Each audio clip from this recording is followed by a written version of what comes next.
तो दोस्तों जैसे कि मैंने आपको कल बताया था यूएस में सीपीआई के इन्फ्लेशन के नंबर्स आज अनाउंस हो चुके हैं।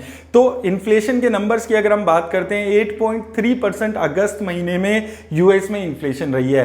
कल इंडिया के भी नंबर्स आए थे, इंडिया में जो इन्फ्लेशन रेट थी वो 7% के आसपास रही थी। और अगर आप ओवरऑल यूएस के इन्फ्लेशन के नंबर्स देखेंगे, स्पेशली अगर पिछले 3 महीने में देखेंगे तो जून में 9.1% थी, जुलाई में घट के 8.5% हो गई थी और अब अगस्त में गिर के 8.3% हो गई है।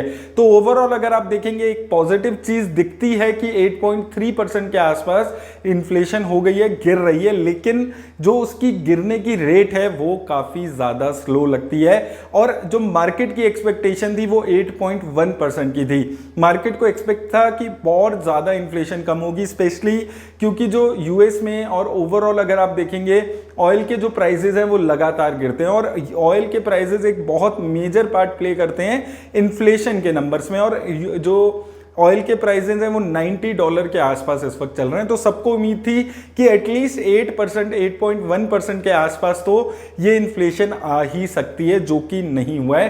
तो ओवरऑल मार्केट में आपको एक गिरावट देखने को मिल सकती है। और जैसे कि मैं आपको हमेशा बोलते हुए चल रहा हूं कि जो मेजर कंसर्न इस वक्त मार्केट का बना हुआ है वो यही बना हुआ है कि यूएस में जो इन्फ्लेशन की रेट है वो कितनी तेजी से कम होती है। यूएस की जो टारगेट है इन्फ्लेशन का वो 2% का टारगेट है और अभी 8.3% चल रहा है। इसका मतलब क्या है कि जो यूएस में अभी आने वाले टाइम में 23 सितंबर को यूएस फेड की मीटिंग होने वाली है, वहां पर इंटरेस्ट रेट बढ़ने वाला है 0.75% तक। अब उम्मीद है कि इंटरेस्ट रेट बढ़ सकता है क्योंकि इन्फ्लेशन कम तो हो रही है लेकिन उस लेवल पे कम नहीं हो रही है जो मार्केट को एक्सपेक्टेशन थी। और जैसे ही ये सीपीआई के नंबर्स आए हैं, जिस वक्त मैं वीडियो ये अभी शूट कर रहा हूं, नेस्डेक में 2 से 2.5% की गिरावट देखने को मिल रही है। और 2022 में दोस्तों आपको ये चीज बहुत बार देखने को मिलेगी। मैं आपको हर मंथ बोलते हुए चल रहा हूं कि ये जो यूएस के इन्फ्लेशन के डेटा आने वाला है, जो इंटरेस्ट रेट का हाइक होने वाला है, इस पे बहुत ज्यादा डिपेंडेंट रहने वाला है कि स्टॉक मार्केट कैसे रिएक्ट करती है।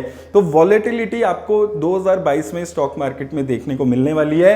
अगर ये नंबर से नेगेटिविटी मार्केट में फिर से आती है और मार्केट में गिरावट आती है तो मुझे लगता है एक अच्छा मौका इन्वेस्टर्स को मिल सकता है। अब ये कल इंडिया की मार्केट में देखने वाली बात रहने वाली है कि क्या इंडिया की मार्केट में भी गिरावट देखने को मिलेगी या नहीं, क्योंकि अभी तक इंडिया की मार्केट बहुत अच्छे तरीके से रेसिस्ट कर पा रही है जितने भी गिरावट यहां पर देखने को मिल रही है यूएस की मार्केट में।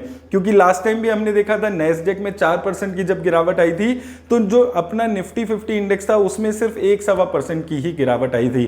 तो इंडिया की मार्केट अभी तक अच्छी तरीके से रेसिस्ट कर पा रही है क्योंकि फॉरेन इंस्टीट्यूशन इन्वेस्टर्स का पैसा इंडिया की मार्केट में आने लगा है। तो कल ये चीज बहुत ज्यादा क्रिटिकल हो जाएगी कि कल भी अगर इंडिया की मार्केट स्टेबल रह पाई तो मुझे लगता है कि इंडिया में जो बुल रन है वो ऑफिशियली एक तरीके से चलने लग जाएगा।